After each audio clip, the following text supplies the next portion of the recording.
Lassiter Factor. What's up, all my movie loving maniacs? It's your boy Bangful B.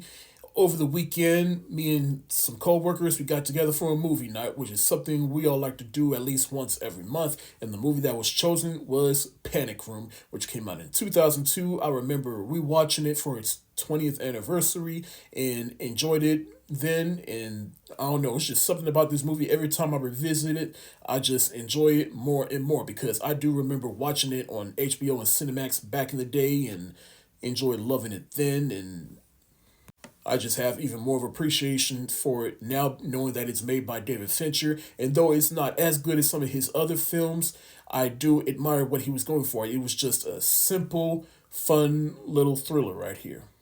It's about a divorcee and her daughter that moves into this home that has a panic room. And while they're asleep at night, three burglars try to break in and try to get into the panic room because there's like millions of dollars hidden in that panic room. And they are alerted to the burglars and they lock themselves in the burglars. So now it's just a cat and mouse game of trying to get them out so that they can get in.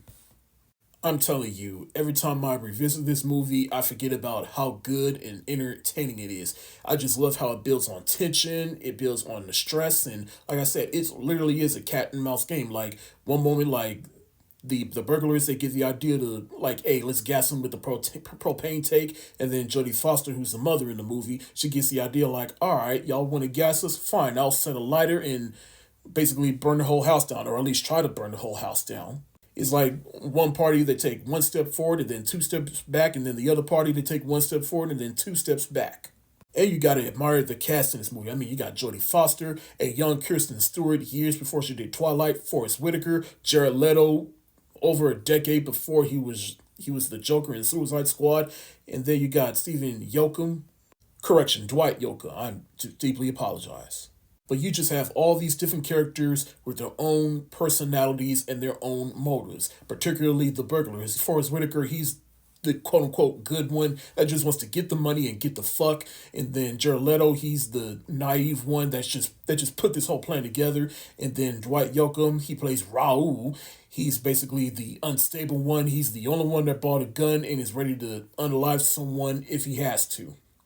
And of course, I gotta give glory to David Fincher. The way he did the camera shots in this movie, the way the camera swoops in and out of the house, some of it was CG and you didn't even notice. Or maybe you'll notice now this movie is a little over 10 years old. Over 20 years old, I should say. Damn, I am tripping up on my words today. These neck pains. But regardless, if you want a more fun, simple, and entertaining film by David Fincher, but at the same time it has David Fincher's touch on it, I highly recommend Panic Room. This is definitely one of his more underrated films right here.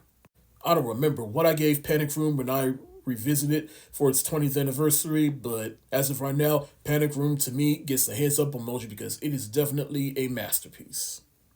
Thank y'all so much for watching. Have you seen Panic Room? If so, let me know what you think in the comments section below. This is your boy Bangful B of the Lassiter Factor. Stay safe, wash your hands, peace.